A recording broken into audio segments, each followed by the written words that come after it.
ایک نماز بیان کرنا مقصود تھی، اس کا نام ہے صلاۃ العسر۔ عسر کہتے ہیں یسر کے مقابل پر، یسر کہتے ہیں آسانی کو، تو آسانی کی ضد ہے مشکل، تو نماز کا نام ہی نماز مشکل ہے۔ اس کا مطلب ہی نماز پڑھنا مشکل ہے، بلکہ مشکلات کو دور کرنے کی نماز، گویا یوں کہیے مشکل کشا کے ماننے والوں کے لیے مشکل کشا نماز، 2 رکعت نماز، جس کو روایت میں امام جعفر صادق علیہ السلام سے بیان۔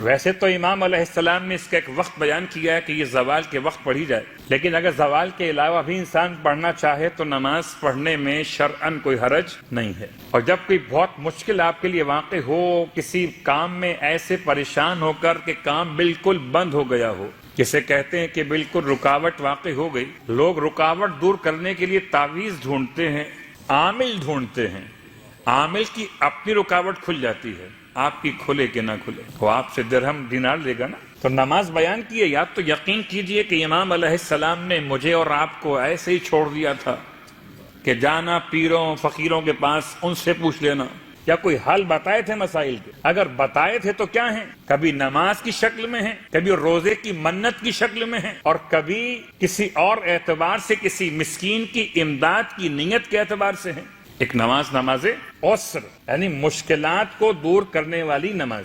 رکعت اول میں الحمد کے بعد سورہ مبارکہ اخلاص کی تلاوت 1 مرتبہ۔ رکعت اول میں نیت نماز عسر پڑھتا ہوں 2 رکعت۔ اچھا، میں یہ بات اس سے پہلے کہہ چکا تمام نمازوں کے لیے کہ جو نمازیں معصوم سے روایت شدہ ہیں ان میں یہ نیت کی جا سکتی ہے کہ سنت قربتاً الی اللہ یا مستحب قربتاً الی اللہ، اور اگر یہ نہ بھی کہا جائے تب بھی ہر نماز کے لیے اتنا بھی کافی ہے قربتاً۔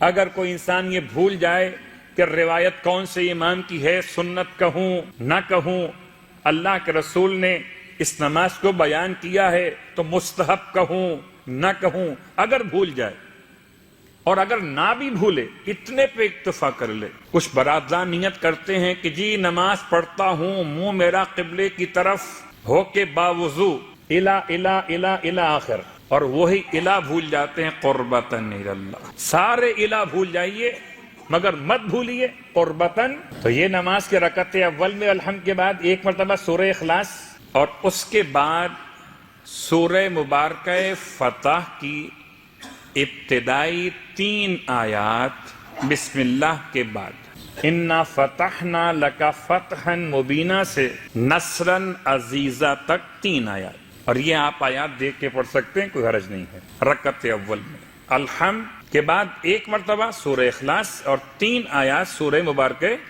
فتح کی۔ رکعت دوم میں الحمد کے بعد 1 مرتبہ سورہ اخلاص، اور اس کے بعد سورہ مبارکہ علم نشرح لک صدرک۔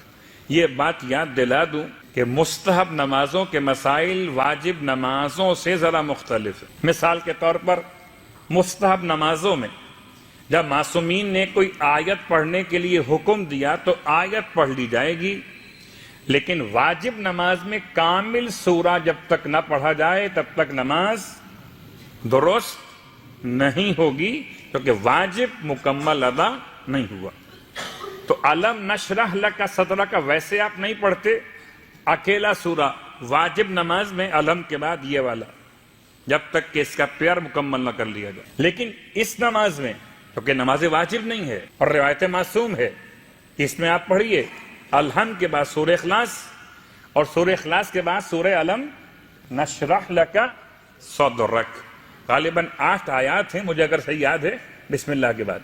صلوات پڑھ لیں محمد وعلیہ۔ یہ نماز تو تھی صرف نماز، اس میں کوئی آگے پیچھے کوئی دعا تسبیح وغیرہ نہیں ہے، تو بہت سمپل سی نماز ہے۔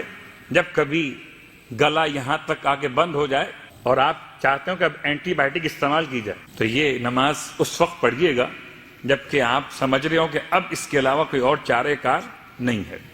ہمارے لیے مشکل یہ کہ ہم ہر مشکل کو شدید مشکل کہتے ہیں، حالانکہ شدید مشکل دیکھی ہی کب ہے۔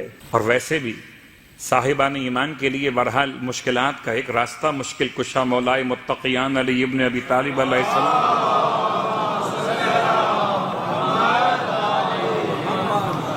مولا کے نام سے آسانیاں پیدا ہو جاتی ہیں، اور یہ نماز بھی معصوم کی بارگاہ سے ملی. باتیں تو بہت سخت ہیں اور یہ باتیں ہوائی نہیں ہیں. آج چلنا سیکھیں گے میں اور آپ مل کر، میں آپ کے ساتھ ہوں. آج چلنا سیکھیں گے، ولو آج 5 مرتبہ کہیے، 7 مرتبہ کہیے استغفر اللہ ربی واتوب الیہ، 7 مرتبہ کہیے آج صرف. مگر 7 مرتبہ میں آپ 7 اپنے گناہان کبیرہ کو، کہ ان کا تعلق خدا اور آپ کے درمیان، آپ اور خدا کے درمیان ہو، بس ذہن میں لائیے. خدا تو کہتا ہے انا الجواد لا ابخل، میں کریم ہوں، میں بخل سے کام نہیں لیتا. وہ انا الحلیم، آج خدا کہہ رہا ہے میں حلیم ہوں. لا اعجل، میں کسی معاملے میں جلد بازی کا مظاہرہ نہیں کرتا. وَأَنَا الَّذِي أَسْتُرُ عَلَى الْمَعَاصِي، میں وہ پروردگار کہ جو معاصی پر پردہ ڈال دیتا.